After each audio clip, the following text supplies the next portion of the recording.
Hey guys, welcome to the video podcast. This is our first video podcast, and this channel is called Anything About Everything, as the name suggests. It's anything about everything. My goal here is to bring interesting people as guests and talk to them and pick their brains about few topics that they really know about and they have opinion about. And these people are responsible for some of my knowledge that I imbibe today, from both the sides. So today I have Adithya and Vinaya with us. Hi. Welcome, Adithya and Vinaya. How's it going? It's Hi. going really good. We are literally like half of our face on the screen right now. It's funny. Let's see this now. Yes, Now, right. That's perfect. Great, thank Yes. you. Pretty. I'm doing pretty fine today. Yeah. so That's just the just straight answer. I can give the heart answer. so, so to the viewers, the thing is, like, before our podcast, we were just chatting about things, and we have a small play here. Like, when you tell the viewers about the heart and the brain thing? Yeah, so Ari and I are dating. Just Mhm. saying, because I think it would be relatable to lots of people that are dating. Yeah, And just letting you know the whole world is gonna see this. In case your family see this, just heads no, up. that's Oh, yes. that's so funny. It would be interesting. Yeah, they'll Yeah. be so confused what's going on. Like, why are these two on telly? Like, this is what dating looks like in Gen Z. Like, my parents would be like, this would honestly, I think they might be into it. I'd be like, hey, dad, mom, I can film your relationship. They'll be very well behaved for a change. Well, my parents would have opinions. Well, there we go. Yeah. So, so I was saying, About we the can, heart and the brain. yeah, the viewers can know how this happened. So basically, Raghu and Adi were collabing, and Adi was gonna join this podcast as a guest and offer his views on things. And I self-invited myself, and I had to fit in. So how I'm fitting in is Adi's opinions are gonna be brain, and mine are gonna be heart. So A- for all the heart people, As I would put it, I bring in the IQ, she brings in the EQ. just quantifies everything in the world, Yes. apparently, I, which is I great. I have a question. Like, for me, when I think about IQ and EQ or heart and brain, I want both your opinion. Is it more to do with male energy and female energy, or like is it just like people? I would say I think every person is capable of having high IQ, high EQ, but I think predominantly it's women and men, maybe because of the roles that we fulfill on a day-to-day basis in society, but it's not definitely fixed to us. But I think these days both sexes are expected to high IQ and high EQ. Like I think it's expected in this modern day world. But when you talk about professionalism, it does. But when you talk about, like, in a relationship between two people, do you Uh, think like the female EQ comes up and the male IQ comes up? Like is it a predominant thing, or like do you guys think it's just because like the so what I completely believe in is, like, a person takes a decision, or he or she is whoever they are at a particular point, it's because of the experiences that they've faced and the situation that they've been through. yeah. So, yeah, to be more exclusive on that question, do you think this is mainly because of like he's a guy and you're a girl, or is it just because like of your circumstances in life? That's a very interesting That question. that's a very interesting question. Yeah, and the reason I've been quiet is because I'm wondering how to answer this without making controversial comments. I I I You know? I wouldn't I don't think this is controversial at all, but because I have a reason to as to why I am the way I am and why she is the way she is. And it has to do little with my upbringing. When I was younger, I was taught the value system that was taught to me was you need to work hard, you need to be smart, you need to be more intelligent than everybody else in the room so that you're more capable and you move forward in life. And I think there was a lot of that, and there was maybe not so much of if you're feeling sad you can come share your sadness with me. It was more of if you have financial issues you can come and talk to me. But there was very little of if you have any problems with perfectionism or if you have any issues with your mental health. We never had such an open space as a guy, at least. So I think naturally, because I was incentivized to be smarter, I think I put more of my resources and more of my time into being smarter and making smarter decisions moving forward in my life.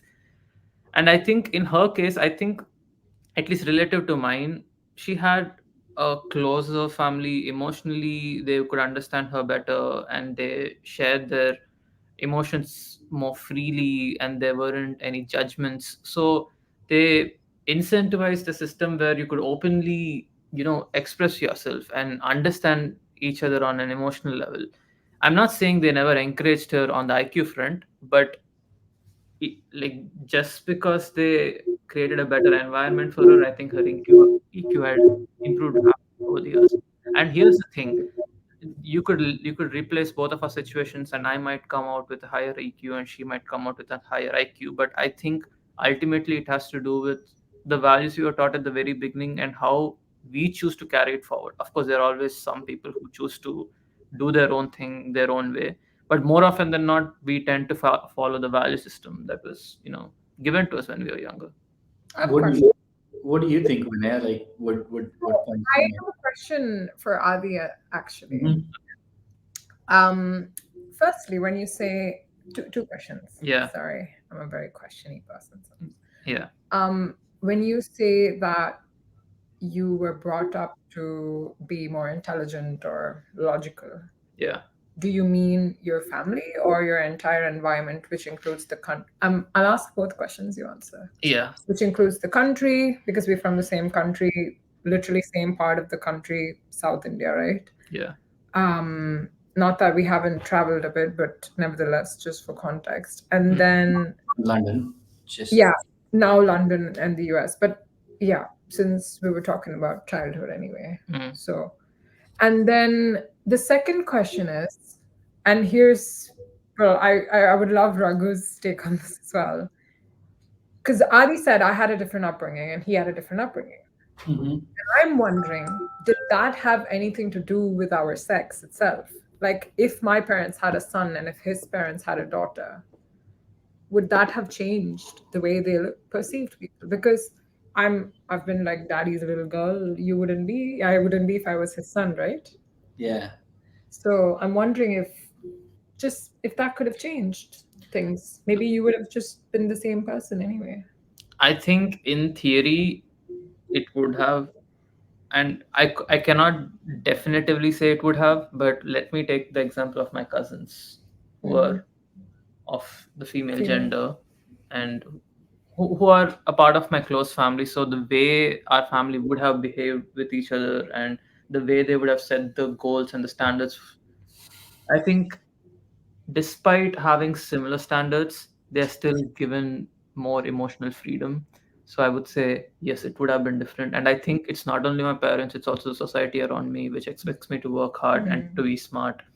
They do not encourage procrastination. They do not encourage uh, asking dumb questions. So they respect when you say something in fewer words. So there are a lot of these things which over time, again, it's a very simple, it's like a business structure, right? If you incentivize something for me, then I have more value in growing in that direction. And maybe you are not incentivized to grow in IQ or EQ. Maybe you're uniformly a more healthy person, but at least in my case, I was incentivized to be smarter in my life. Hmm. It's funny because I think it's not just you. Mm. I think not to generalize, but I think in India, male kids end up getting less cash from their parents as well. Yeah. I don't know. I don't know. I don't know much. I grew up like I had an elder brother, dad, myself. So I grew up in mostly like a male predominant family, but mom was working too. She was kind of the breadwinner. So I saw that like where my mom took the masculine uh, roles for the family. So I grew up with that both niche, and I feel like I feel like irrespective of this is my take again, it's right or wrong. I have no idea. This is just based on my experience. I feel like we all have like basically like your EQ or IQ. It just depends on like at what point you grow up. Like there's a predominant weightage for IQ or EQ in the situation that you face, but also like I feel like inherently like women are mostly known to take care of things and men are mostly known to go and get things. So back in the primitive days, like men are like we are all hunters and gatherers. Men were supposed to go and hunt, women are supposed to take care and make sure like everything is intact. So when you're thrown more a dangerous situation, I personally feel your IQ comes into place because you're in that fight or flight mode. When you're in a place where you have to think for 10 people, that's where EQ comes into place. So women are predominantly, I see women more of like thinking for the whole family. Women after a certain age, they don't think for themselves, they think for like their husband, their kids, and like predominantly for others. So that's where I feel like the EQ kicks in, where like men lack the IQ. But when we say lack, with the current generation, at least we have the podcasts and YouTube, and being aware of where you lack at and trying to be more informative about that helps like everyone in a long run. That's my take on it. I actually think it doesn't have to do with gender. Mm-hmm. It's the truth. I mean, that's what I think. After everything that we've discussed, I'm realizing, because I think I understand what you mean. This is where my mind went, because Adi also kind of, right? Biologically, women, they need to be emotional because they care for babies more than anything. Right. The only way to care for a baby that's crying and annoying and pooping itself is to be emotional. And having it inside you for 9 months. Yes. Oh my God, right? Yeah. Like he's gonna have to have some heart going on there. Yes. So that part I understand. But I do think because we have evolved a lot from, and also, while I understand that men protect and oversee, and then you mentioned fight or flight, and I'm wondering, does emotion not play a role there? Because I'm actually quite an extremist myself, and I think fight or flight is something that gets triggered a lot more than it should in a Mhm. modern human being, even for me. And there's a lot of emotion involved. Like if I'm put in a fight or flight situation, I will take emotional sort of components into account before I act. So I'm wondering if maybe men can also do that, and maybe men do. And also, I'm curious, Raghu's mom, because you said she was kind of the breadwinner. Is she logical or is she? She was the breadwinner.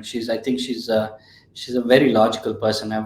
Yeah, I don't know. Like Aditya knows a lot about how I grew up and stuff, because like whenever I get a little bit of compliments, I get so uncomfortable in a place. So I'm not used to receiving compliments. I'm not used to praises and everything. So yeah, my mom was, to answer to your question, my mom I think was most of the time very logical person than being emotional person. Like for her to send like we all grew up in India, right? I had elder brother, he passed bone cancer a while ago. So for her to send me to you, when I told I'm coming to US, for her to send the only son to US, where she's now 65, 66, dad is 73, and saying, okay, you can live your life, it's okay, we'll take care of ourselves, was a big step. So if she was like emotionally driven, I don't think she would have taken that step. She would have been like, oh, it's my last years of my life, I have only one son, I want him to be next to me. But I think her logical brain said like, oh, it's his life too, let him lead his life, like stuff. So I personally feel like she's more logical person. Yeah.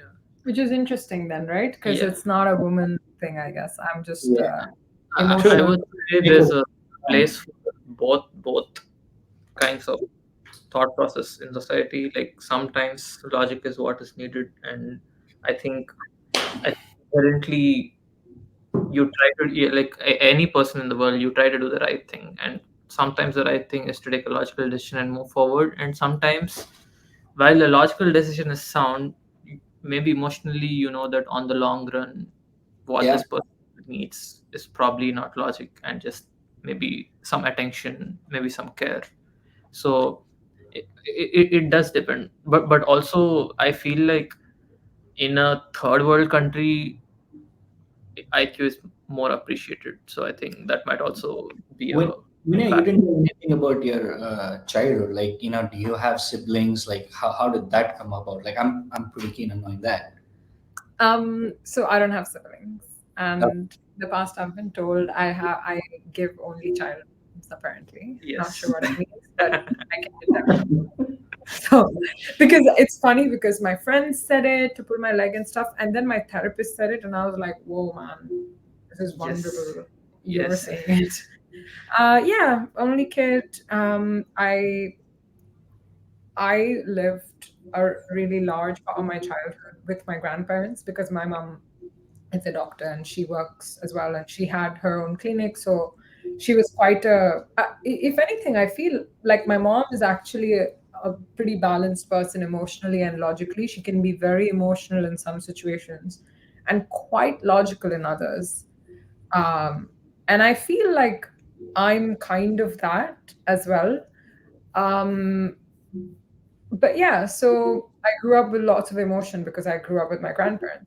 They would feed me, take care of me, really allow me to express myself. There was lots of stories and singing and dancing, and even mom was emotional. And my yeah, I lived away from my dad for most of my very tiny childhood, and then when I grew up, he was around. But what that meant was when I met dad, it was like a party. I didn't see the realistic part of having a dad for a very long time. So I think everything was very flouncy for me, and yeah, it was like a big safe net. And it's funny because I was thinking about this recently. I think oddly enough, I don't know. I'm obviously I'm glad you guys are here to correct me if I'm wrong because I could be saying crazy shit. But sorry, am I allowed to say things like that on the podcast? Maybe I So won't say it's it all on right. and Okay. stuff. Sorry about that. But like, I feel like majority of society, at least the part of society which involves studying and making money, it's almost like it's built on a structure that encourages logic, it and suppresses emotion. Not mm-hmm. that those two things are even supposed to be, it's not binary in my opinion. I think logic and emotion should exist in the gray area together. It's not Mm-hmm. binary. Adi and I just are find humor in saying that we are on the two extremes because we kind of are, but we function in the gray area on daily basis. It kind of makes sense. Like capitalism encourages IQ, right? Yeah. That makes Mm-hmm. sense. Yeah, and everything you do for recreation, like what do? You go to work and blah blah blah, and then you need to do yoga and meditate and get a massage and um, just I don't know everything else like fall in love and stuff to counter things happening to you every day. Yeah. So I feel like the money making part encourages logic, and then there's another The life emotion part part. encourages emotion. Yeah, I think Yeah. nothing encourages emotion, but some of us find a way. That's the Yes. truth, because I think some of us find a way. I think I'm allowed to experience my emotion actually because I constantly put myself in communities where emotion is encouraged. Like, Mm. funny enough, a lot of my friends are queer, and I feel in that community anything is encouraged. And then yogis, so basically hippie, all the minorities, right? Hippies, queer people, countries like India and Indonesia, all these places that don't are Yeah. not. It's anyway. I was gonna say something controversial. I'm not gonna say it. I can say it. This is not going live, right? This is not going live, but it will go on the YouTube Weird though. guy. But Oh, yeah. okay, cool. Sorry, I'll tell it private. Okay. My humor can be a bit. Anyways, so yeah, you make a good point. Like, I feel like I believe this in everything. Though you need balance in everything. Like, a small story to say balancing it out was, I wanted to I wanted to really be a monk when I was certain age, and I was not too old for it as well. Aditya, have I told you this story though? No. No. Okay. So I think I was in my 11th or 12th, and I wanted to be a monk, and I was reading all these crazy books. Monk Who Sold His Ferrari, Who Will Cry When You Die, um, Conversation with Death, or something like that. And Oh my God. Yeah, it was way over, like, way too much than what I was supposed to be reading in my age and having fun. So then I'm like, okay, like, life is all nothing. It's just like, money is nothing, and I have to go off and somewhere and just live off life in Himalayas, and that's what my purpose is and everything. And I was trying to discuss this with one of my, he's my cousin, like a family friend. His name is Amit. So I was talking to him about all these ideas, and he said, "Dude, like, you got to know what is balancing in life." Like, he gave a very good example. And again, I might be butchering this and I might be quoting it wrong. He said, like, there's one of the religion, I think it's the Buddhism religion, that they say like sex is completely wrong. That means intercourse is completely wrong. Nobody is supposed to have sex. He's like, if you do that, there's no population growth at all. Like, it's in the end of humanity. And there's other religion, I forgot the name that he mentioned. He said, like, sex with anyone is fine, sex with your neighbor is fine, having multiple sex partners is fine, everything is fine in that religion. And if you do that, eventually you'll die of, like, STDs or something like that. And where, like, if you have like offsprings, like, kids from, multiple places, like he said, like, there's going to be a huge, disaster. So always we need to find balance in life. And that's what he quoted me as an example. And I'm like, yeah, like, everywhere we need balance, like you mentioned. IQ and EQ both should be balanced for the world to work, or for a person to function, right? Yeah. Yeah. Yeah. Go ahead. Did you have to say something? No, I was thinking how that's why I'm so drawn to Adi, actually, strangely, Mm-hmm. right? Because I think that he keeps reminding me to appeal to my intelligence, because I'm always tempted to appeal to my emotion, because I feel like my life keeps putting all this intelligence and stuff in my way, and it's just killing my vibe. But then Killing Adi, your vibe. yeah, totally. Like, I need to be in London and get a job and all. I just want to go and have, just want to go make some art, you know? Yes. But he reminds me of the place that intelligence has. Because, well, I do IQ things, just saying, I'm not like. I mean, I do. I fully studied engineering also, but so um yeah, but I think it's kind of like appreciation for it. I don't have appreciation for it, that's the truth. I do it more as like, of course I need to do this, I need to pay my bills and read through yes. paperwork, Yeah. watch the news. It's like this, I become a grumpy old man when I need to do intelligent things. I am a grumpy old man. So So he does. I've outsourced it now. I I don't. mean, like if you really think about it, if a person who has like extremely high EQ and just use EQ cannot function in their life, because Yeah. EQ just can't, is just not enough for you to function in your life. And if you have too much IQ, which, and studies have shown this over and over again, which is the higher the IQ you have, the higher the probability of you going into depression, because if your mind is constantly running, like I think it's like a step-by-step process where eventually you become a nihilist and you understand that nothing is pointless, or you become fixated about something small or complex in the world, and you're constantly trying to solve it, and doesn't sound like the most pleasant experience. So I think it is important for us to balance it out. Both extremes cannot essentially let you function fully. So I think you either learn how to improve your EQ and IQ collectively, or maybe you find someone who balances you out to a certain extent, at least gives you enough perspective from the other side for you to function. I don't think that second advice is very good, by the Maybe way. maybe the second advice does not I don't think does you should not tell apply to people everyone. That is go also fall a in point. love. Yes, That's the well, solution. don't look for your partner. That's not what I'm recommending.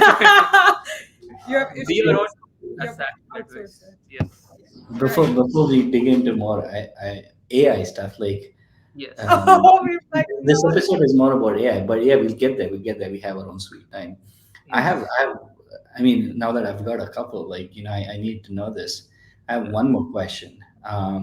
Two questions, in fact. One question is, Aditya, you read the book called, I don't know if you finished it. What color is your parachute, right? Yes, I did.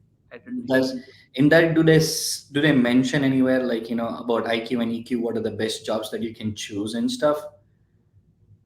Yes, yes, to a certain degree, yes. Like I feel like it. explains the world a little bit for you. Like it explains the purpose of different jobs, and it explains how what you bring to the table and how to use it in like the best permutation combination possible. Like for example, if you love maths, and if that's all you love, and maybe you can do a little bit of programming, it tells you become a data scientist, right? And Mhm. maybe if you can appease to human nature, it can appease to justice. And if you have a little bit of EQ and a little bit of IQ, and if you have a good memory, you can actually become a lawyer, because in the US system, a lawyer has to appease to the jury when he's trying to make a case, when he's trying to make a statement. If a person with extreme IQ goes and gives a statement, if he's like statistically 24% chance that this person needs to go to jail, no, that's not going to work. For the jury, you need to have some level of EQ to understand and meet them at a human level and try explaining the situation in the best way possible. So both have roles in society, and yes, the book does tell you you need to understand and recognize your strengths and then look for the job that complements your strength and it doesn't negate your strength. So yes, the book does tell you to use your So intuition. what would be your suggestion as an ideal job for Vinaya? Vinaya, what do you think is ideal job for you being more of Oh, a Yeah. Ari is gonna name the job that will make the most money, that will not go against anything. Because now, if he messes up, I will go behind that job, even if it makes me broke. Yeah. I'll be like, I'm gonna become an artist or something. I don't know. Yes, I think uh, I think she has a lot of potential in anything to do with PR and creative strategy. I feel like PR is something that requires you to connect with people even though you're not in front of them, and if you understand emotion, then only you can connect to someone. Hmm. Mm. So, I mean, maybe an analyst can back you up to a certain degree with topics and whatnot, but the way you present it and anything to do with aesthetics, I think it has more to do with EQ as well. So You I would don't think say your answer is a bit safe? I don't think it's I think it makes sense. I Just think because I actually apply, I want to be. My profile is creative strategy at this yeah. time. So. So which is an awesome, in my But opinion, let's that say it that complements. you don't know anything about what I studied. Mhm. And it's okay if you say to me, Vin, I think you should be a doctor. And it's not possible now, right? I'm 26. Yeah, I But mean, that's okay. I'm curious. I think you could also potentially be good at human resources. Maybe there is potential for you in that department as Like well. talent. Yeah, like I worked in human resources, and I realized that I just don't have the emotional battery to Really? You never told function me at a high this. level. Like I did well in the data side of it, which was a small side of it, but the emotional side of it, like me talking to people while recruiting them, trying to connect with them, that just didn't work for me.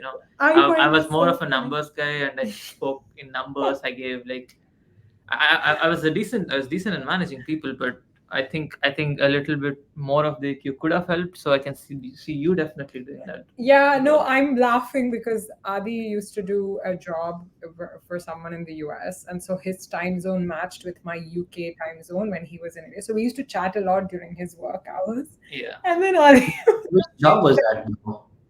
Which the on-campus job? No, no, no. When this was back when I was in India, like my clients were USA, so I used to do yeah, night shift and work he with them. used to work in USA time zone from India because Yeah. that's sleep normally anyway. Yeah. So it worked out to my favor, right? It was like my nightish time where I was kind of lonely and whatever. So I would just call my best friend and chat. Yeah. I see. But anyway, You so were friends then, right? You were not in relationship. Oh no, no, we were we like were friends best then, friends and we told people off when they said we should date. We said you don't know anything and everything. but Yeah, that's a whole other. that's backfired Yes, now. but I think all of this But is you didn't wait for me. I was going to say something yes, to yes. embarrass you. Oh, So, basically, you would send me, you would literally text me, hey, Vinny, guess what? Today, we have a activity going on in the little group. So he had a group because he's HR and he has to engage all these people, yes. right? And he's like, everyone's sending photos of their pets. I was Yes. like, oh, that's so cute. And then the next day he's like, yeah, today we're going to send photos of our lunch. So Yes. every day there was something. And at one point, I could literally understand his feelings. He's venting to me, but he's also doing it in a sweet, cute way of like, hey, look at this. I'm keeping them engaged. What do you Yes. think? And I'm like, that sounds awesome. He's like, I hate it. He's like, I need to think of ways to keep them interested. Yeah. It was. Uh, I He really had to really use tried. a lot. I Yeah, but hope your ex-colleagues are not watching it, bro. Yeah. who's not watching it? My colleagues, huh? I Your mean, colleagues. I'm sure. I'm sure they'll have a good laugh about So it. you just spilled the beans, by the way. Oh no. Uh, He has a lot of patience. So yeah. Oh yeah. I think they'll have a good laugh. Maybe when they see it from my perspective, maybe they'll have a good laugh. mm. But also talking about IQ and EQ, I think EQ and IQ is not going to matter as much because AI is basically going to take over all our jobs. But I think EQ matters in AI because And they are here's working the on it. thing: I think AI is getting good at EQ, Yeah, surprisingly enough. I'm gonna. There's something else I'm gonna say Also, in there. Raghu, like right now, like some updates in the world of AI, it's so goddamn cool right now. They literally have built custom AIs, like a bunch of custom AIs. Now think of this. There are 10 or 20 different custom AIs, each of them with an individual role, with individual commands, and one AI is going to be like the CFO, one AI is going to be the CEO, one AI is going to be COO, and you're going to have entirety of workers. So if you give the office a project, it actually is going to have a corporate structure where the AIs are going to communicate between each other, and they can accomplish the entire project for you after talking to each other and debating. And the CFO is going to take CFO decisions, and the CEO is going to take CEO decisions, and there'll be a manager, there'll be an analyst. And if an AI can do that, I am really really concerned about what humanity has to offer I, in I s- I comparison. kind of see where you're going at. Like, what do you think, Vinay? Like, what do you think where the AI is headed towards? So when Adi said this, I actually imagined this utopia because I feel like if AI can run businesses, AI can do banking, AI can do everything, maybe we don't need to be employed and AI Yes, can run the world for us and we can finally have that, world where we utopian world. focus, we Yeah, focus, we focus. It's not, it needn't be utopia. It can be this really beautiful world where we were watching this, everything's modern in this world, right? So there's a lot of plants. Plants are just part of our homes and our lives. The plants offer shelter from rain. There's bioluminescence for light. So all of that's happening. And mm. there's more community. The world is more self-sustained. Everything is renewable and everything.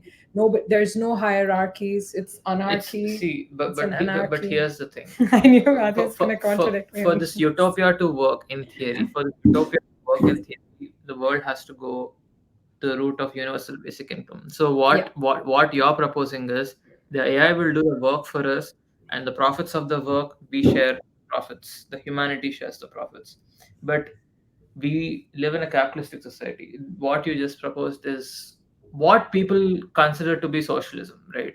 Hmm. That everyone essentially gets equal pay, like everyone gets Yeah. the like equal share of the pie, and a lot of people don't agree with it because they think it doesn't move society forward if you What is uh, forward? forward is in terms of innovation and in terms of creativity, in terms of building a product that's better than the previous product. And they will obviously say that capitalism is the way to work.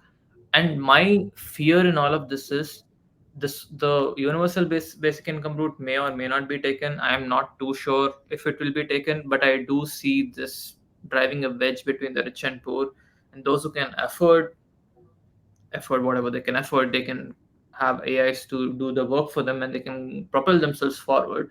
While people who are just starting off and cannot afford businesses and AIs and all these complex things, they'll just be right there with no jobs, and that might like really like push like drive a wedge between the rich and poor, which is widening as we speak. If universal basic income is not introduced. Yes, if something on those lines, at least maybe it's not called universal basic income, maybe it's called something else, but anything on those lines has to kind of you know, provide people with money. But then there's also this very real third possibility, which is both the theories are going to fail, Hmm. and we are going to have new, better, more improved jobs, and AI is just going to take a part of the society and a part of the jobs which are very repetitive and mundane and are like not required too Hmm. much. They don't require human intervention too much. And Hmm. the things that are more creative in nature, we'll probably still require humans to do those things. Maybe that's the theory, right? So you're saying more creative EQ based jobs In will theory, yes, will that's be that's the humans. that's the thing. In theory, But then where's the place for the other kind of humans who are not EQ based, who are interested to do physics and yeah, I would say they would use AI as a companion hmm, rather than a competitor, because they are actively trying to understand something. So they'll probably use AI to their advantage. hmm. It's As the creatives. as well creators, but let's say a job like, let's say, data entry was a job maybe like Hmm. a couple of years ago. Maybe it's not a job right now, and it will never be a job in the future, because AI will do data entry. You just need to give it a command, it will do the entire data entry for you, in theory, right? So Hmm. it is driving some jobs to extinctions, but at the same time I could definitely see the world, like the engineers and the mathematicians who are working on the AI getting more jobs, because like it's Hmm. again it's a economy that keeps changing. It's capitalism, right? Whatever requires more, wherever there's demand, there is automatically supply. Well, I Kind think of taking a step back here, I kind of see, I wanna hear your take on this. I kind of have a non-conventional approach on this, right? When when you go back to the history, right? When printing press came in, right? Everybody said, "Oh, everybody's going to be out of job because now the machines are going to take over," right? Yeah. yes, Happened. Some of the new jobs got created yes, when computers, before it was supercomputers, right, where it was a building of computers. Now it's like in our pockets, right? And when computers started becoming more compact, I still remember, like, my uncle back then in my village, he was saying, "Oh, computer is here, it's going to eat up 100 jobs in my village." Now people are going to be like fighting for food and going to eat each other. That was his exact words: eat each other, cannibals, right? So, but that was not the case, right? And so, don't you think, like, with AI going up again, like, I feel like there's so many problems in the world, from border disputes to what name it, like, education system to movie industry to, like, political issues to global warming. There's so many issues, right? yeah, I don't think, and first of all, I don't think an AI can solve everything. And second of all, like, don't you think there's going to be an evolution of new jobs? Think of like Joe Rogan, or think of like Steve Bartel. Like, he's one of the YouTubers that I watch, a podcast. Like, they make millions of dollars just sitting in a room and talking to people, right? They never knew that that was possible. So don't you think, like, on the brighter side, there's going to be other set of jobs that where you can focus in and stuff? definitely. That was the positive third third situation that I just laid out. AI is going to definitely take away some jobs, but it is also going to open up spaces for some other jobs. So ultimately, humanity will still grow, and people will still have purpose, and they'll still have something or the other to do. And maybe this is, we are not too far away from utopia after all. Like, I can definitely see AI benefiting us in a lot of ways. It might like, let's say, in theory, if you had an idea to open a business 50 years ago, you probably needed a Oh yeah. bunch of people specifically educated in one particular Hmm. field to its highest degree, and you bring this bunch of 10 people, and then you agree on a business. You take a loan from a bank, and it's like an elaborate process. It would probably take you a year to legally set up the name and yada yada yada. But right now, in the last maybe 5 6 years, it's gotten significantly simpler. And moving forward, if the idea of an AI office works in theory, you can literally test out business models like then and there and get results. And you can tell if the idea would be successful or unsuccessful. And if it was going to be a successful idea, a lot of the maybe 70% of the things that you actually need to do, an AI probably can help you out with it. Maybe you don't need as many humans, and you don't need as much of a specific set of skills, and maybe there will be more freedom for people to explore businesses. That is one possibility, right? It ultimately depends on how we are going to use this going forward. I think it's going to be a very pivotal part of our life going forward. Every single equipment that we have is going to have AI in it. Like the way initially when we had Google Assistants and all these smart assistants, we were like, oh wow, like we suddenly feel like every single device in our house has AI. Sorry, not AI, smart speakers and whatnot. Now we're going to have AI everywhere, so it's going to be even more customized. It's going to be even more specific. So it can definitely benefit us in a lot of ways, and I can also see it opening a lot of different avenues that we don't even imagine right now. And speaking of podcasts, the concept of podcast did exist in a different form. It was the radio talk shows that used to exist back then. They were the podcasts of their day, Interviews. the interviews and that whole format. So the format has evolved with time. And maybe with AI, it'll again evolve with time. Maybe there's going to be a AI host who talks to regular humans. Or maybe it's vice versa. Maybe it's a human host who talks to AIs. Or a And mix of everything. or a mix of everything, and maybe that is going to create the Throw most in interesting some conversations in the puppies as world. well. In theory, anything could happen, right? It could create the best conversations in the world. So there is just no telling exactly what avenues will be shut and what will open, but it's very exciting, in my honest opinion. It's also scary but also exciting. Well, it's as scary, like Raghu said, as a computer was, right? Yeah. I think every technology in the whole world, like when the wheel was invented, I'm sure some primal men were like, this is going to change our life. I can now make pots and I can drive the Yes. rocks to the next door in 5 minutes, right? Because Yes. we're a bit scared when things are moving fast. Change is always a scary thing. Yeah, but I I think that again, I think Adi's answer was very brain. Okay. I think it was very brain, Yes. which is great. Yes. It's hot. But also I think that there is a hard version of this because like firstly I caught on to that thing that you said about like Mm. where is progress if you take capitalism away? What is progress? Who's defining progress, right? Like, what is progress? Why should progress be, oh, I need to incentivize some country to research, go to the moon or something?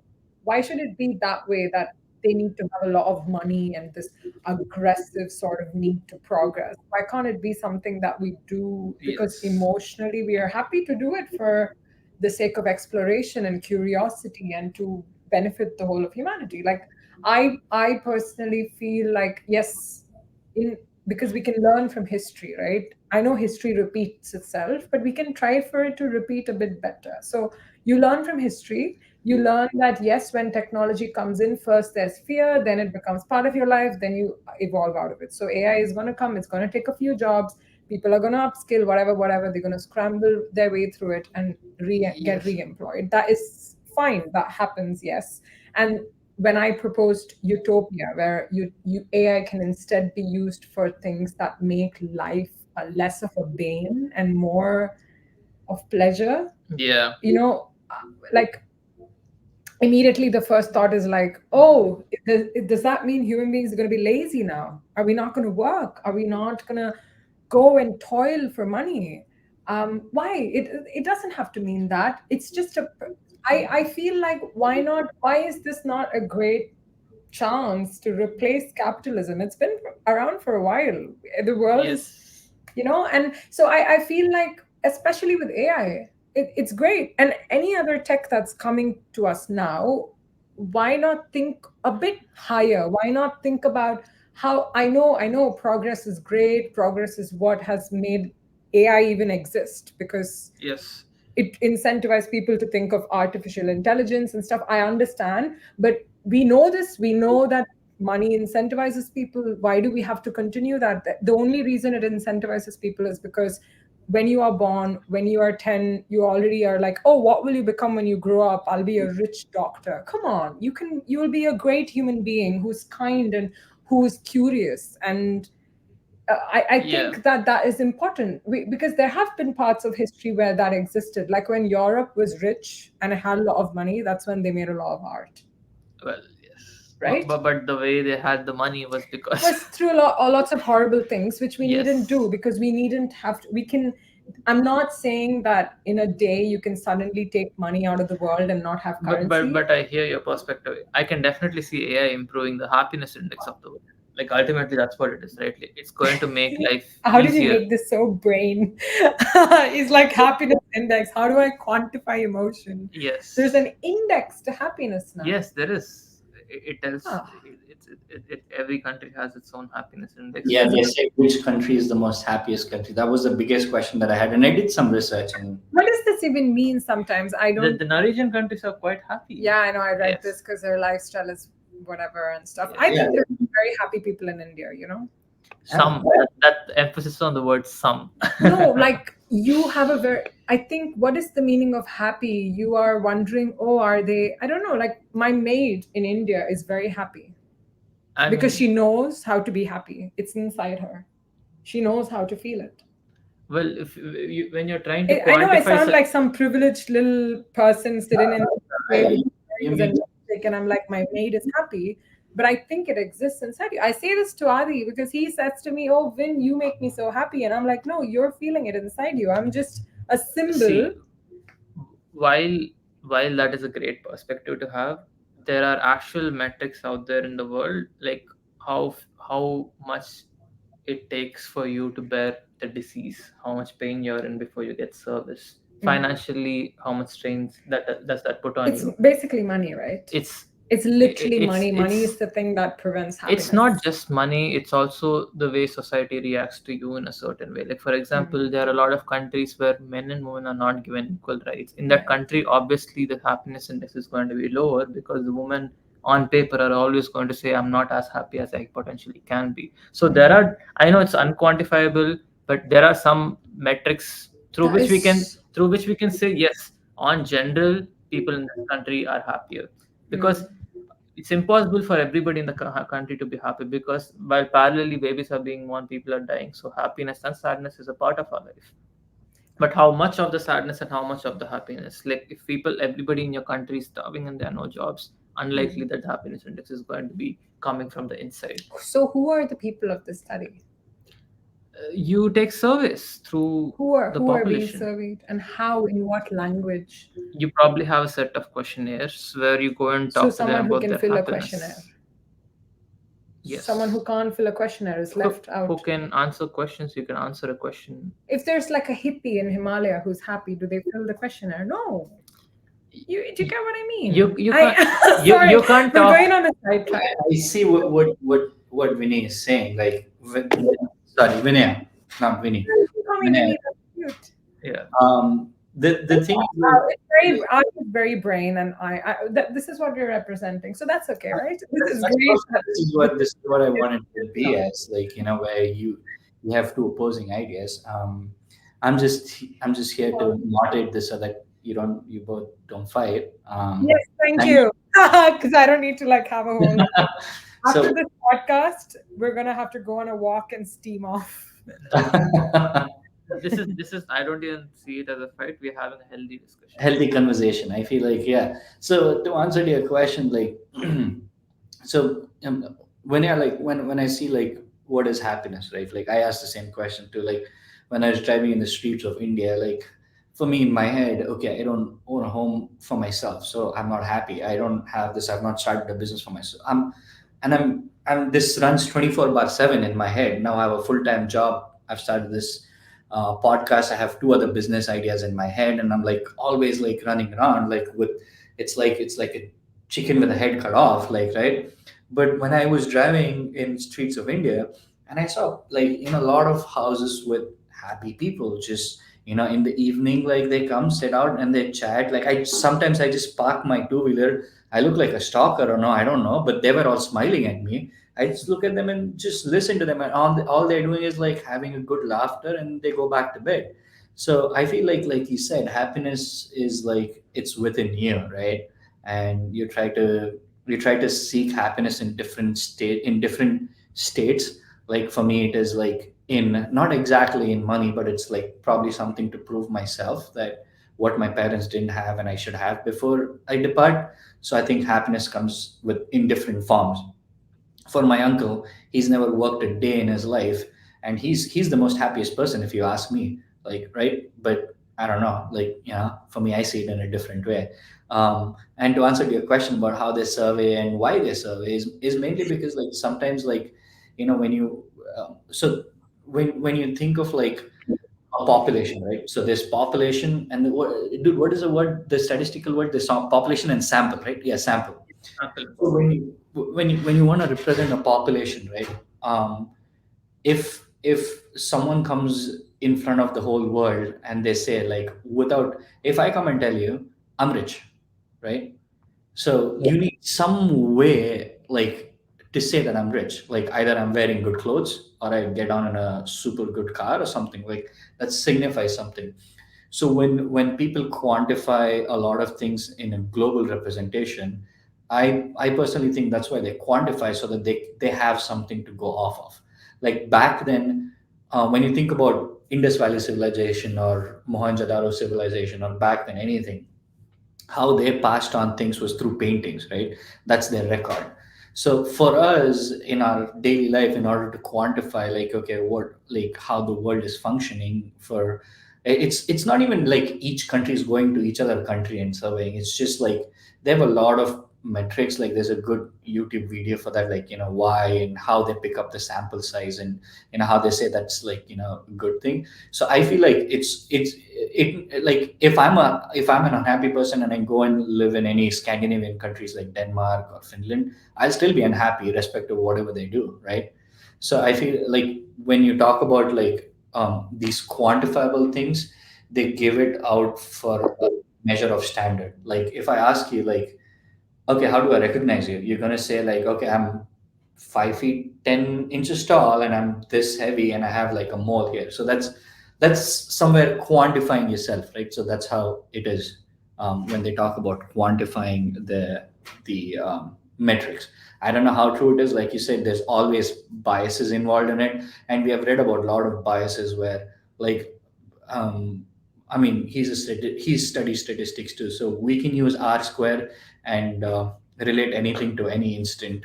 So there's always biases, so you never know what is accurate and what is not, right?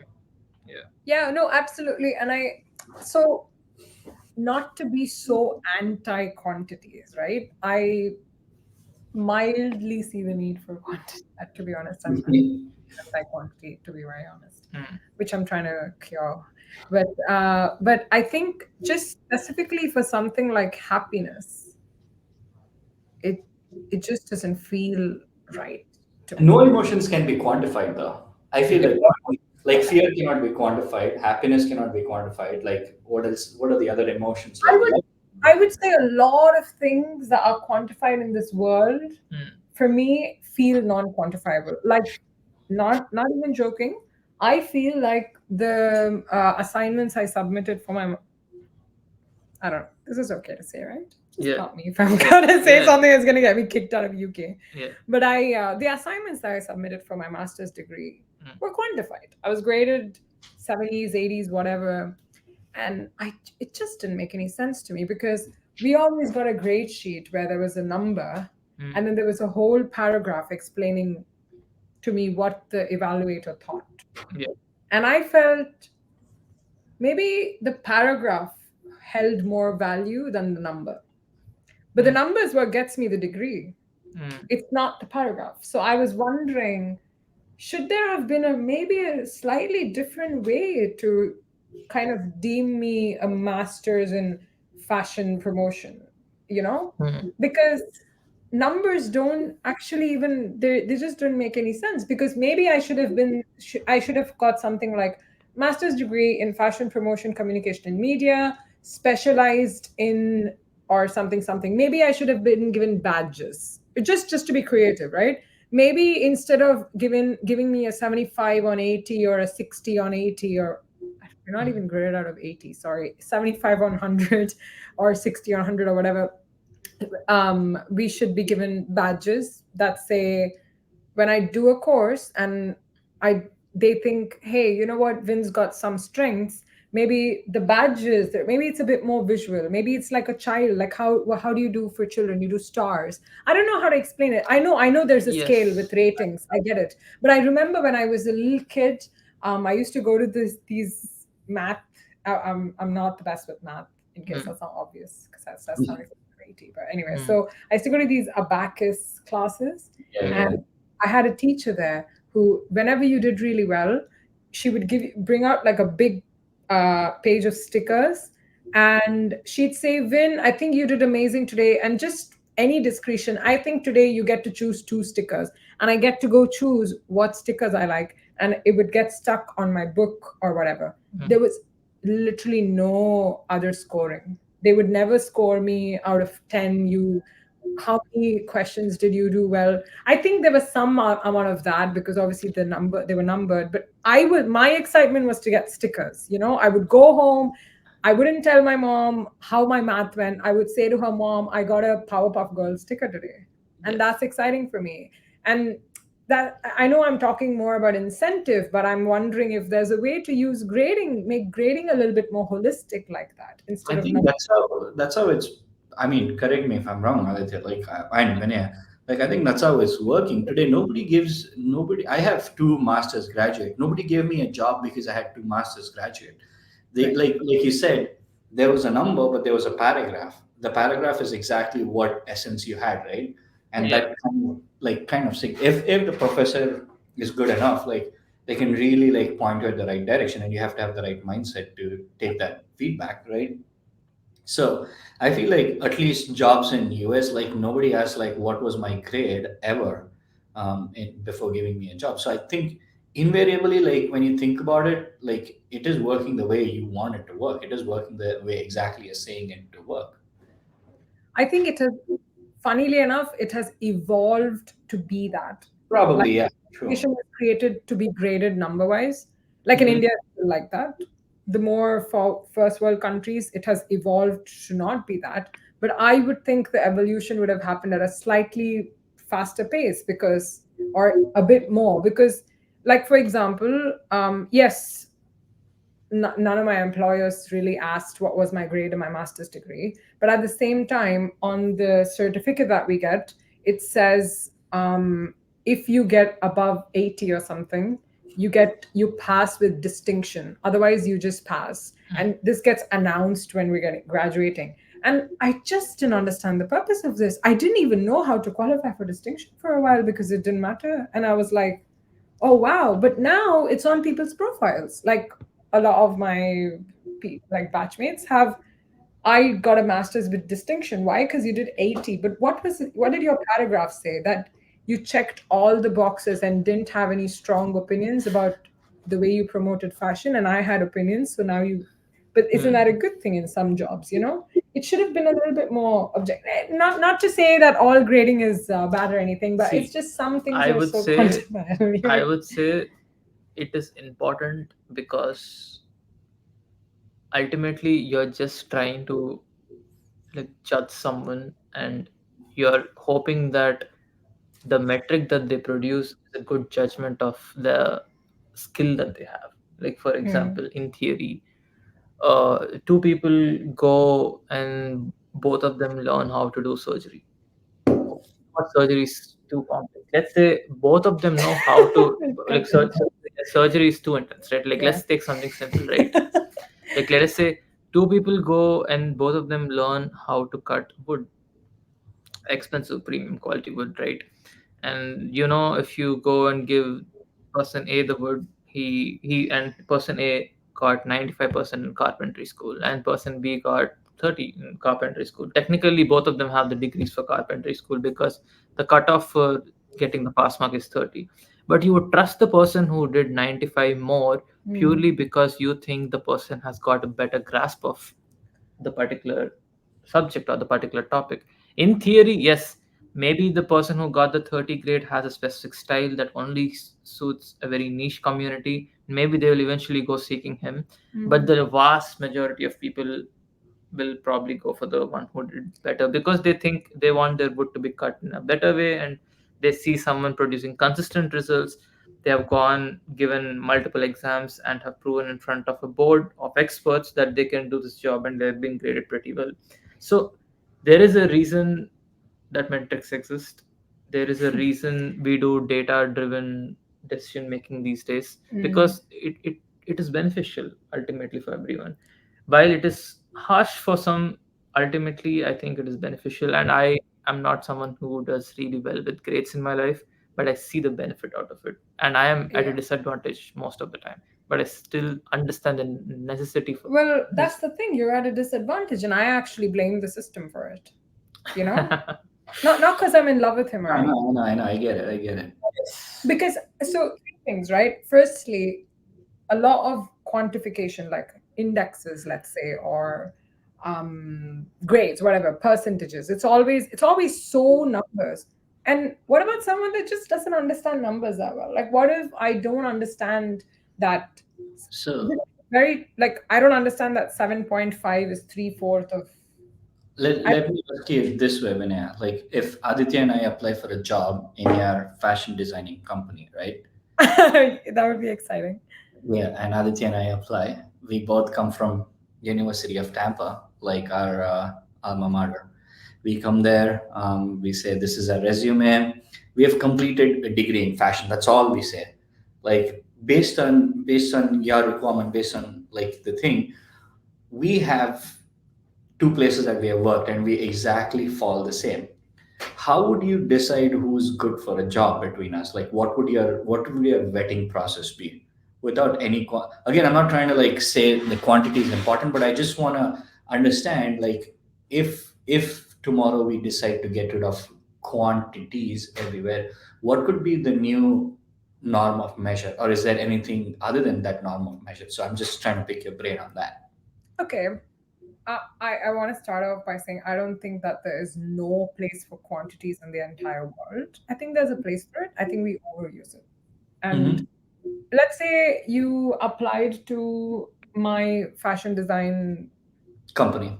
very far away from something It's I would okay. do, but Yeah, hypothetically, yeah. I have a company. We manufacture niche kind of clothes, and I'm saying, let's say, give me an example of what kind of role we're talking about, so I can give you We a. both are applying for an video directing role for ad shoots.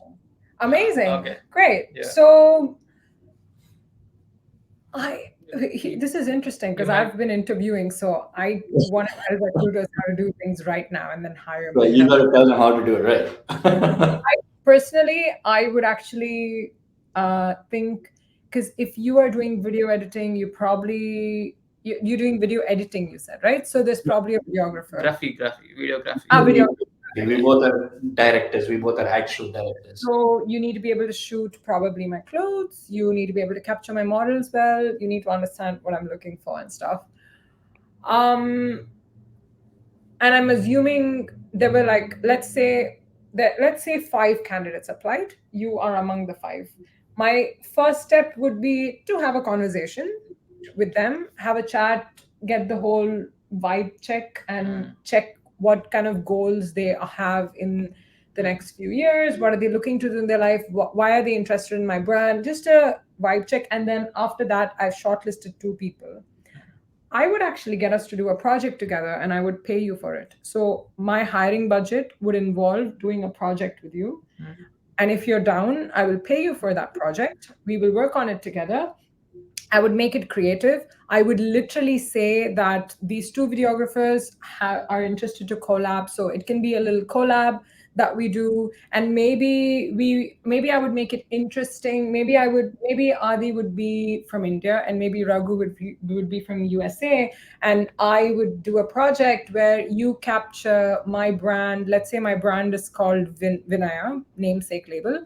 I would say Vinaya on the streets USA, when I am on the streets India, I would want you to do a videography of capturing my brand and the aesthetic, and like in Indian street, I would want you to do a USA version of it. I would pay you, and then um, maybe that will help you as well understand and me understand which of you is better suited. Maybe you will already know, because the interesting thing about hiring processes is We are so hidden from I, the actual job.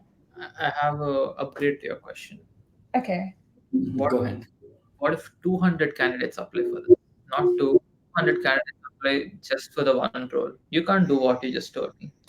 What would you do then? So, firstly, I think I lack the HR sort of, I lack knowledge in HR to come up with a very accurate, Yes. because I can't tell an HR how to do their job. If you ask me Yes. to create Yes. a more, Yes. if you ask me about yoga, I can answer this.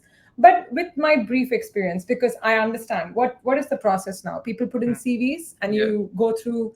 There is actually a machine that reads CVs and pulls out Yes. keywords. Yes. To be very honest, I feel like maybe I would have a unconventional recruiting style actually. Maybe. And here's the thing, right? I feel not technically qualified enough on this particular subject to offer ideas. Hmm. But maybe something on the lines of why are 200 people applying to the job? You know? Because Why are 200 people they I'm really not that fun to work for. You're not all going to enjoy it here. because that's how the market is. That's how the It's world is. competitive and It's all that. competitive. Yeah, Yes. so it's already an uncomfortable situation for me because I know that out of the 200 people I'm going to pull out the few that the person I finally find if I do everything right is someone who's genuinely passionate about the role, Hmm. who fits my budget requirements, who will stay with me for a decent amount of time. So if there's two people super passionate, one is going to leave quicker, I probably want the other person. Or if it's, I don't know, maybe I'm choosing the better guy, I don't know. So depending on what I want. So the truth is, that's what I want, right? So is that not already a bit funny to me? Why are 200 people applying to this job? It's not even the best job in the world. I'm some strange crazy woman with crazy ideas. Come on, you don't, why are you restricted? It would be 50 people. Yeah. Maybe they wouldn't be applying on LinkedIn and whatever else. Okay. I get Yeah, it. but Winia has a great point. Sorry to interrupt you. Were you? go for it. I'm Yeah. being too cornered anyway. Yeah, she really has a great point, right? When she spoke about her interview process and when you said about 200 people, Hmm. like there's this one company that I was really following. Have you heard of the company called Zappos? No. It's like, Yeah, yeah, it's US. it's in USA. It was in the headquarters is in Las Vegas, by the way. I needed to try and woo him a little bit, so I did some research. Okay. It's a deliver or something, no? Yes, it's a footwear company, like shoes and Oh, stuff. that's Um, so the CEO was Tony Shea. He's no more. The guy who I really look up to. Like there was later on so many news about him, but when he was running Zappos, right? That was one of the dream companies for me to work in, just because, like when he was running it. So his interview process was something in Yarlins that you mentioned, Vinaya. Like oh, really wow. in if two three people apply, he literally makes them do a job and pays them for a week, and then he sees, like, then he asks him, do you really like it? Like, do you really like what are you doing? This is how it's going to be. He's going to put them in that, like, um, situation where they're really working, and then he gets a feedback from them itself, like, do you like working with us? This is us, this is this and stuff, right? But in the case of 200 people applying, like, he's going to create a case study, like how when I was mentioning about, like, this is the budget, this is the thing, this is a requirement, and I'm still going to pay you, like, I think on an average this job takes like 5 hours, and I'm going to pay you, like, whatever the dollars is. This job pays like $10 or $20 an hour, but I don't give you 20, I'm going to give you 15, because you're still, like, interview process, but I'll give you have 10 hours to finish this and submit, and you can submit it back. And that's going to wet out a lot of, like, noise out of the system, like when 200 people apply. And I felt that was the best interview process ever. I couldn't make it through. It's not that I didn't submit it, but I applied for a data analyst job, and they asked, like, really high end hypothesis testing and stuff. I didn't even had that in my classes, so I couldn't pass through it, but it was really amazing. And when you get into the company, say you get in as a data analyst or any kind of stuff, for the first, I think, 2 weeks, they make you work in every 2 days in every single department. Like, you're a call center person, you are the person who's boxing it, you're the person who's, like, getting to the thing and shipping it. So they make you do every single job, so you understand the whole system, the ecosystem. and then they put you in your chair where you belong. And before that, they say, if you want to leave the job, like, I'll pay you for the whole month. Though you work for 15 days, you're more than welcome to leave, because it's difficult for me to train someone for 6 months and they feel like this is not where they belong. So if you don't feel you belong, I'll give you like the whole month's payment, like extra 15 days. And yeah, that's how the Zappos did it. I'm so impressed. That's actually, I'm so for a impressed. second even I was thinking of applying something similar. Like, if I were in your position, and if I had the freedom to, instead of using numbers to crunch and bring it down to two or three people, I could actually pay everybody a small sum of amount and say, hey, I want you to send me a good 1.5 minute video of what idea you have for my company, what would be the style. I'm going to give you a small budget, and I want you to go do your research, and I want you to present a project. I can sit down and probably go through the whole thing in a couple of days, and then maybe I can choose two or three people who really stand out. But that would give everybody a fair enough, you know, Hmm. option to represent their skills in their own unique way, Yeah, right? it changes perspective of hiring. So, and also as we were speaking, I realized Hmm. kind of why would an HR not do this, right? The truth is because they're not given the freedom. Because the first things they're going to be like, wow, that sounds like it's going to take so much time and so much budget, right? Budget. Sorry, guys. Yeah. Mhm. Yeah. Go Ah, ahead. so I wonder if the system is so messed up right now that you're doing some things too fast and too based on numbers, right? So I think HRs have a certain number of applications they are supposed to receive before they even start reviewing, and Correct. then a number of candidates. Then there's all these quotas, which work in my favor because I'm a brown woman, but there's literal quotas, 10 diversity candidates, and I'm like, what these all these things that shouldn't even be quantified. And funnily enough, I have had a similar hiring process in my life. Mhm. Very strange. Mhm. There is a cafe opposite my house. Mm-hmm. How they hire their baristas. Oh, And I assume lots of people in hospitality do this. yeah, But here's the thing, they didn't pay me for the few hours, or did they? I don't remember, but it was like very less money. yeah. But they literally said, Vin, you're gonna come inside, you're gonna do a trial run. And he literally said to me, it's for me to know if you're the right person, and it's for you to tell me you don't hate the job because you're a barista. It's Yeah. people gawking at you. It's a hard day. I had to press like juice out of this orange machine that I didn't have the biceps for. So I actually said to the guy, I can do everything, but the orange machine, I'm gonna need like some muscle there because it doesn't work. And yeah, but and he realized that I was the exact person that he needed, but I didn't get the job anyway because he also realized that I will leave. Ah, Mm. yeah. And they do it. So I feel like MNCs can do it. It's really not that hard. It Yeah. just takes some care and In concern. theory, they could. In theory, they could. Yeah. But also, I remembered something else. Hmm. So, and you know this. So Mhm. I think one of the more, this is just a imaginary application of AI, and Mhm. it has lots of EQ. So I think one of the best applications of AI I've ever seen was shown in Black Mirror in the episode called Hang the DJ, which is about dating, where those two people, Oh yeah, I love that episode. I Yes. love that episode. it was so beautiful, right? Oh yeah, AI can Like, just. you beat the AI, then you know that it's your true love.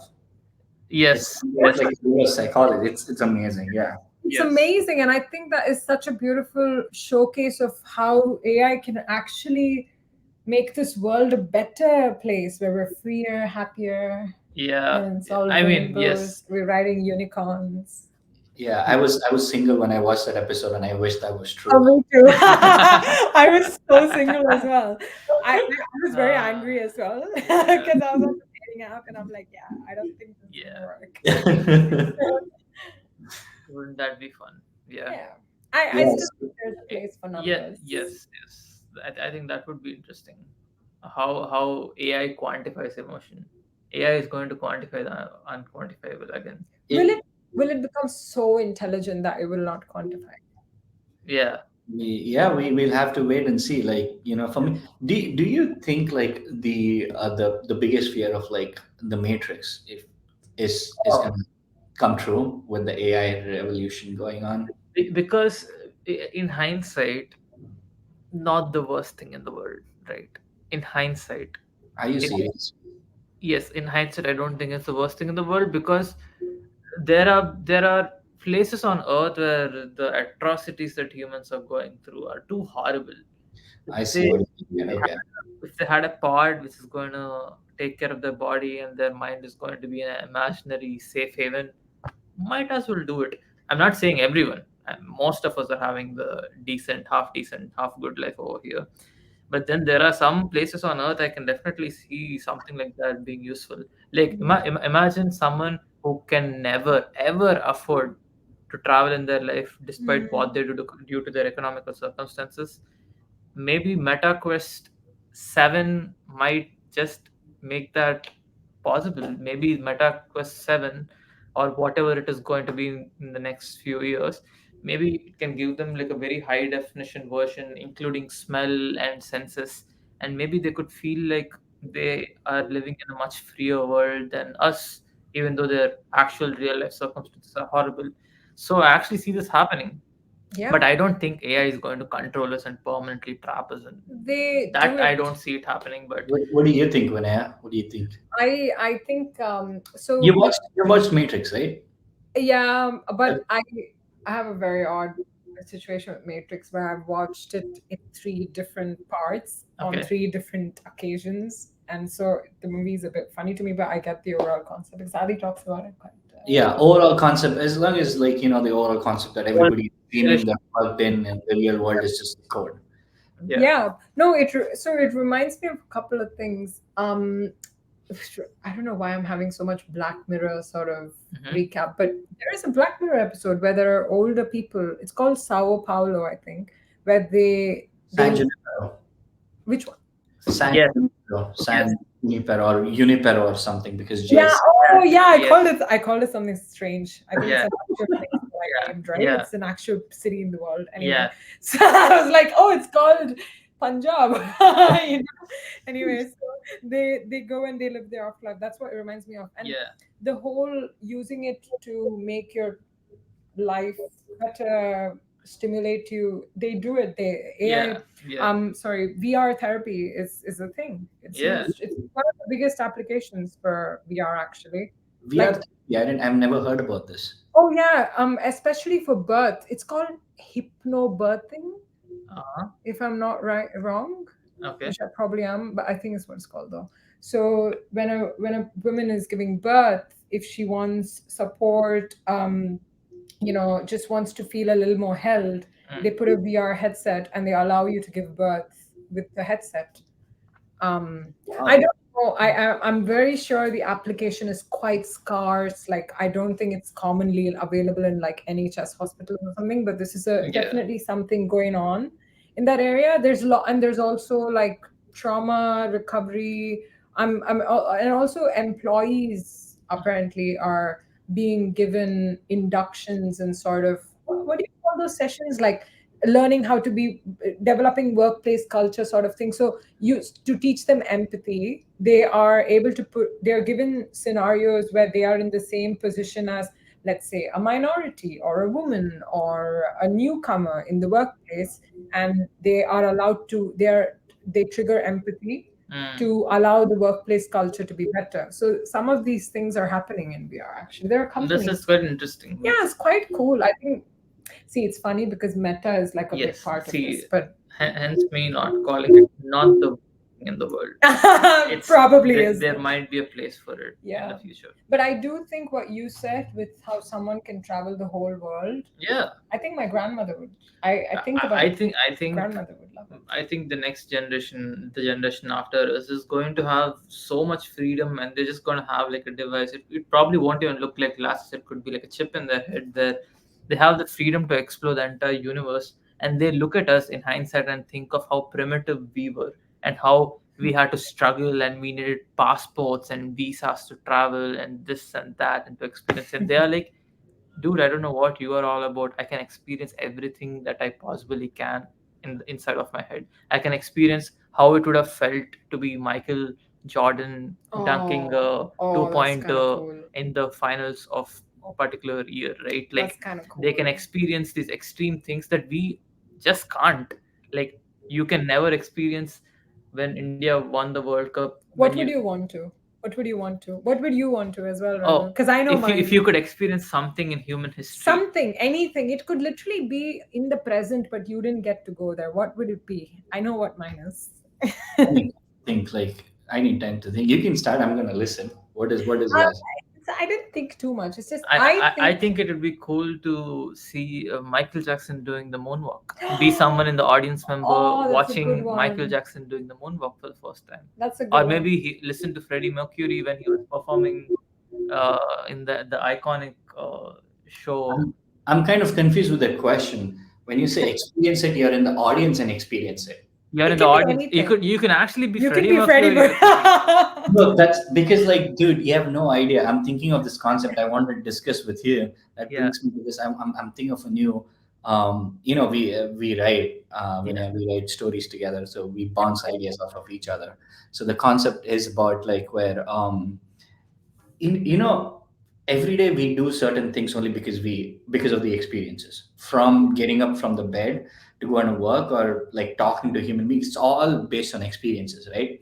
yes, So what if we can create, like, what if we can give a person an experience, any kind of experience at any point that he wants, at any place that he wants? That's the rough thread of the story. It's like a yes. Black Mirror story. So I was thinking, like, when you say Michael Jordan, like I was thinking an experience where I am the Michael Jordan taking that shot. What would I experience it? So I was going in that way though. I think you would experience a lot of like I think we perceive it to be excitement, but what it could be like a lot of adrenaline and like Yeah. stress, and like you're very tired. Like it I could be something. It could be an interesting thing to experience. it's a zone. It's You're a zone. Oh, you you're get to in the walk in the zone. zone. Yeah, exactly. You could be in the zone Yeah. to experience what being in the zone in the basketball feels like, right? So yeah, I think it would be Mm. damn interesting. But here's another thing. I don't know if you would be able to recreate it. Maybe there'll be a point moving forward in the future where, let's say, humans do have a chip in their head and they get to record their experiences and they get to sell their experiences to others With the feelings. with the feelings and Ah. with everything like intact. Maybe the celebrities of the world will do it first because everyone wants to experience the life of a celebrity, or what it feels to be a skydiver without you Mm. actually skydiving. It could be a lot of unique experiences. In my Either opinion, not the best use of AI. or AI could generate everything for you. We just threw out so many business ideas for the future though. I know, Yes, yes, we should. right? If any of these come live, you guys should get paid. We'll be like, I hope so, yeah, yeah. If any Seriously. of these, yeah, it'd be I'm cool. sorry, but it's literally copyrighted. and then they would be like, this is totally AI generated, and then we'll have no. Vinay, you didn't say what will you experience? Like, what will Oh, you but now experience? you guys have, stolen my thunder because mine doesn't sound that It's exciting. I okay. No, just I want to. haven't even gone. I haven't even told you anything So yet. So but you're thinking more Michael Jordan doing no, the.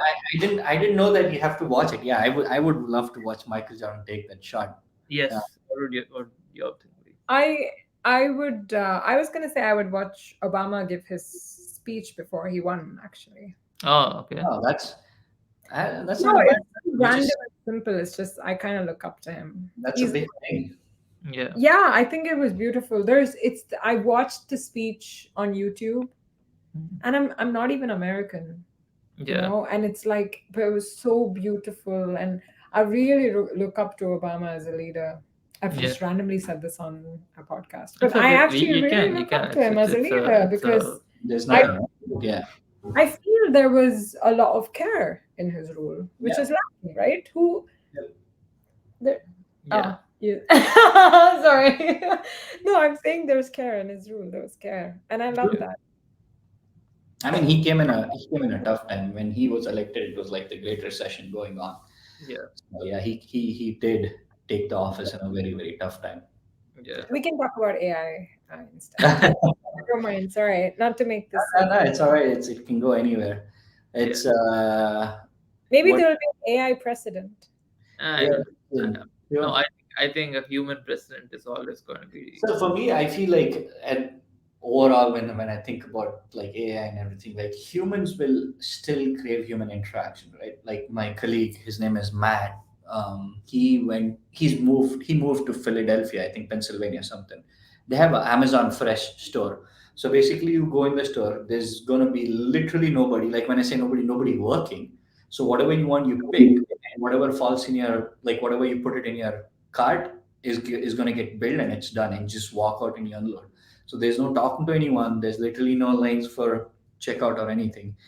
And the concept seems amazing, but when he's a big, like, he's an engineer, front end engineer, so he's like always into this. And when he went and he came out, he's like, that's the worst experience I've ever had. I don't mind waiting in line because it's more personal. So I Yeah. feel like that human touch is never going to go away, Yeah. right?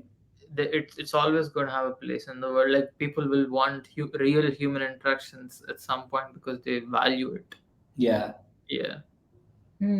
Yeah, and maybe it'll increase in value almost, right? Because you don't feel like you're heard otherwise. If you're talking to an AI which responds and sounds exactly like a human, maybe it could mimic human speech, but if there's no human behind, maybe you will never feel connected to it, right? Like Hmm. so. Again, very subjective. I think maybe there'll be someone who's very comfortable with this, right? Yeah. Yeah. Yeah, Yeah, and I said this there's gonna be a lot of people for sure. yeah, because so the other day we watched this sort of ad. I'm kind of that kind of audience that when I encounter Instagram ads, I actually fall for it. Mm.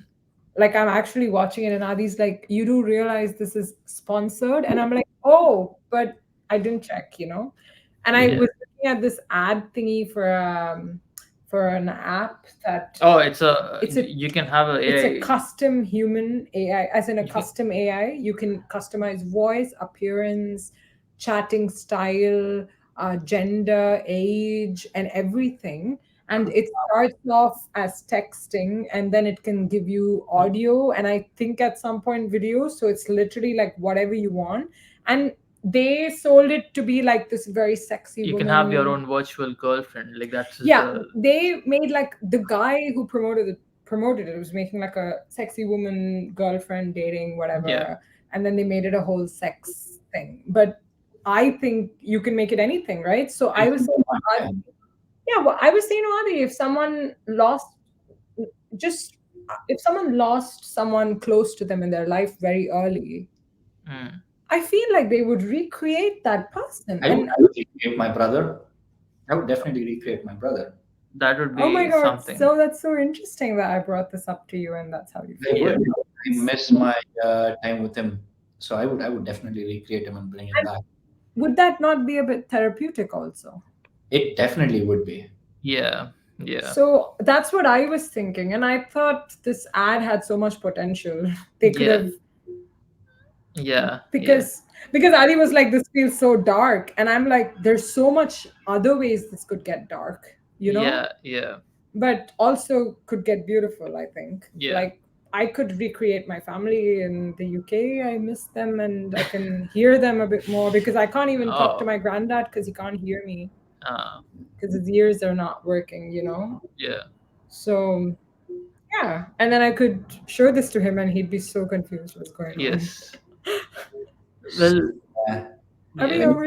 it's very interesting Mm. where we are heading towards, and sometimes it gets. I mean, most of the time it does get me excited, more than being on the other side. Like I do get excited with, like Yeah. you know, like yeah, I just get excited because like as long as we know how to use it, like you said, you can Yeah. go the dark way or you can go the therapeutic way where like it puts you in a greater advantage. Yeah. Yeah. And one last question to wind this up. This has nothing to do with AI. This is one question that I've always thought about it myself, and I came up with this question. So, what is it? Can be one or two things in your life. I'll start with Vinaya. You can start first. What is one or two things in your life that you always believed was true or was supposed to be done a certain way, but over the period of time or recently, you figured that was complete BS, and it was not that way. So is there anything in your life that has happened, or that you have come across, or that you have thought? It can be as small as like I'll tell you one of the best answers that I've got when I ask my colleagues and stuff. Like my colleague Javier, when I was asking him, he mentioned a few things, but he told one thing. He's like, dude, from childhood, or from the time I was working, I always said I'm going to do this when I'm going to be here. I'm going to do this when I have money. I'm going to travel when I have this, or I'm going to travel when I get married or have a girlfriend. He's like, that time never comes. You have to do it right now. If you want to do it, figure it out within next month, plan for it and do it. Time never comes. Like those kind of things. Like, is there any discoveries in your life? Well, you've made me go first, but I need thinking time. Aditya, do you have any? Do you have any already? Well, There's actually probably like plenty, but like yeah, there probably a but, lot. But I think more. I get where Raghu's coming from, of kind of. Well, I think Think of something where our audience can I relate to it, or can take it back. Like I learned from that answer. So I think something. I understood the world was not binary. Like I used to think the world is very binary in the beginning, but as I grew up, I realized that there was way more gray in the world than it was binary, which also meant that just because you have a good opinion doesn't mean the opposing opinion is a bad opinion. The opposing opinion also is very real and can still be a good opinion, and they might be looking at it from a different point of view. So I learned not to have fully formed, extremely rigid, strong opinions on things. I used to when I was younger. I don't anymore. I'm not saying I still don't. About certain things, I still have strong opinions on, but I usually have an open mind, and I'm always willing to hear what the other person has to say and what the other side has to say, like whether it's pros or cons. And then it is up to me to decide what the right thing is based on my moral perspective and my value systems. I think that the whole realization that the world is not binary and there was so much more to everything kind of changed my entire worldview. That is something that changed in me. Oh, that's so interesting, because I do think that you embrace the whole gray area thing quite a lot. Yeah. And you haven't always been like that. Yeah. I'm a bit binary. I try to work on it. I have two actually. Go ahead. Oh my god, I forgot one of them. Sorry. Sorry, there's two. Go for the other one. No, okay. The first one was, oh yeah, now I remember. Okay, so the first one is, and I think a lot of people probably felt this, but you feel it with people like parents, other people that you look up to, maybe elder siblings, hero figures in your life and stuff. Is that thing where you become an adult and then you realize that everyone is literally figuring it out and they have scraped through and they're hanging. They're hanging further. Because when I was a child, and I remember asking my mom, and I realized, oh my God, mom, why did you say that to me? I asked my mom because I was tired and I wanted to grab my toothbrush, which was up, and I couldn't reach it. So she carried me and I got it. And I said, Mom, you're so strong. How do you just carry me, off the floor? And she said, oh, no, that's nothing. When you become a mom, God gives you strength automatically. So you become strong so you can lift your babies. This is what my mom said to me. And I realized how much my mom literally had no choice and had to fine because she had to get me the toothbrush. She didn't even need to lift me. Yeah. And it's everything. And I realized that I still do it to a lot of people, like people I look up to, like my mentors. I'm like a child. My swimming coach, I'm learning to swim a bit better. And my swimming coach, I think she's so amazing. She can swim. She's like a mermaid. And I'm staring at her and I realize she's a full human who's probably going home and has anger issues or something. I don't know, Yeah. But she's great at swimming. And that's what I see. And the second thing is actually something maybe only people with uteruses can relate to. But I think that my take on menstruation changed quite a bit.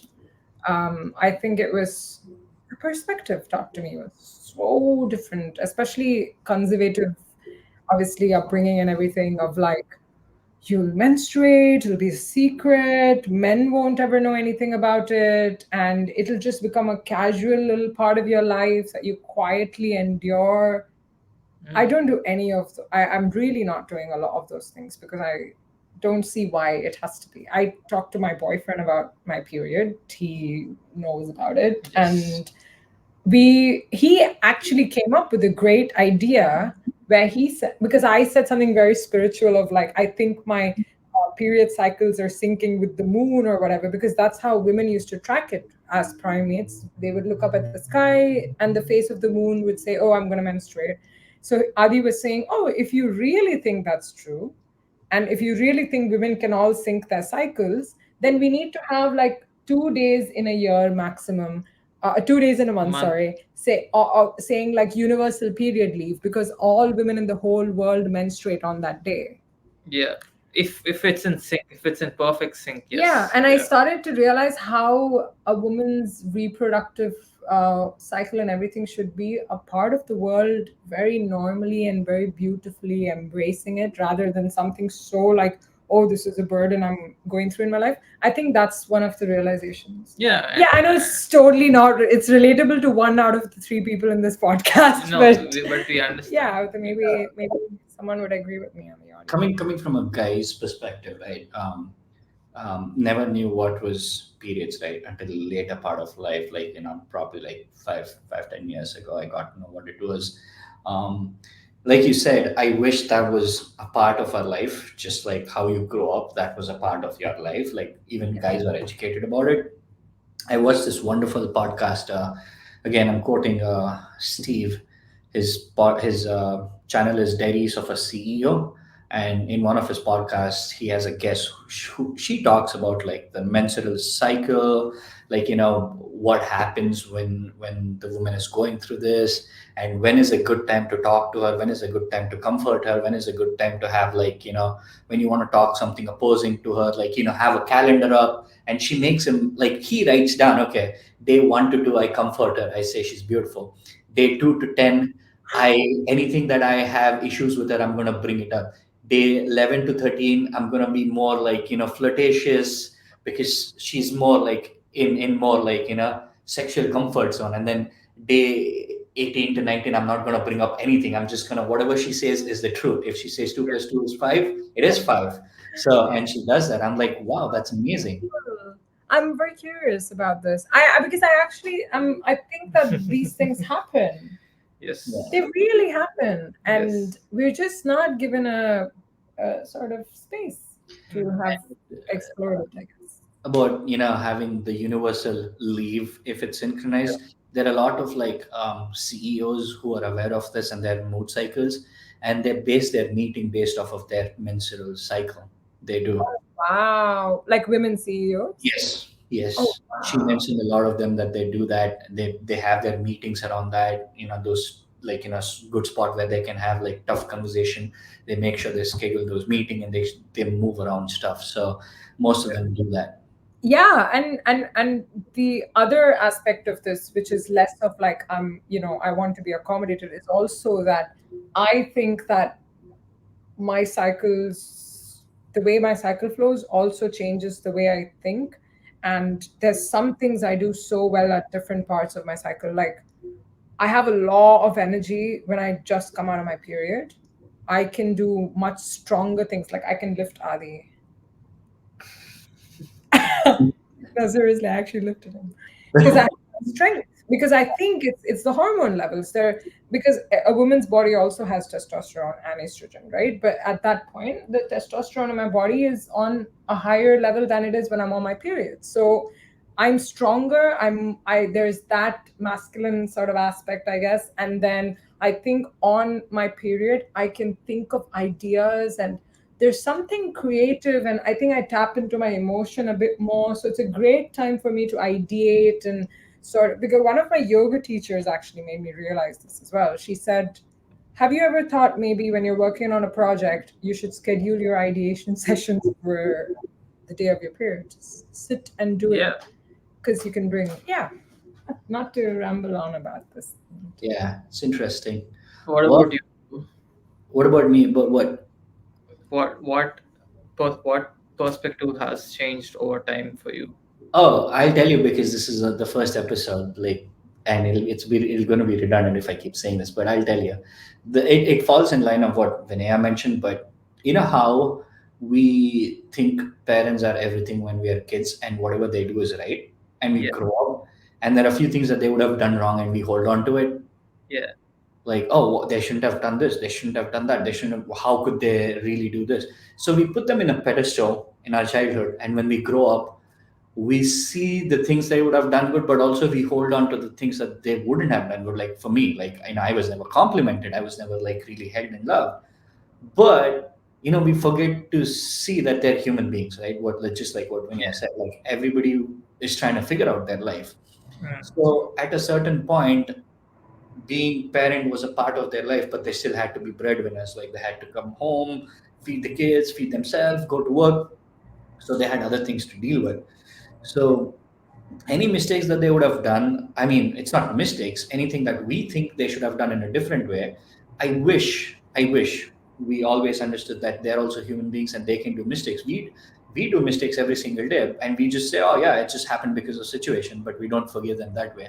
We always, oh, my dad did this, my mom did this, like, unless and until, I know there's craziness in the world, like where people go through abusive situation, but if that's not the case, I've seen a lot of people saying, oh, I wasn't done this, like, I still hold on to this. I feel like if you can let go of things thinking they're also human and they're also figuring life just like you are, it will be much more amazing. So that's what I learned. Yeah.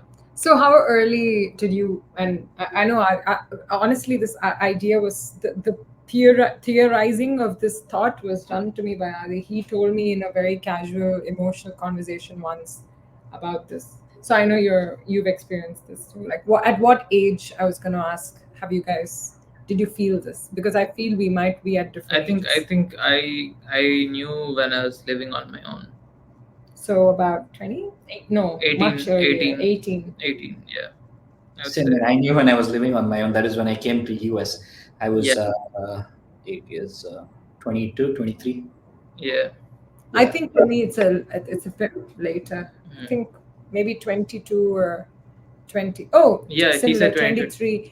Maybe 20, maybe a bit more even, 23, 24. I think it's because I was daddy's little girl, so he always like protected me from this image. And I wonder if this goes back to how we started the podcast, of how they are not allowed to express their emotion because that's weak. So they use logic. And my mom has told me that she's given strength by God to be a mom, because she can't tell me, oh, honestly, honey, I can't lift you and I'm dying on the inside, right?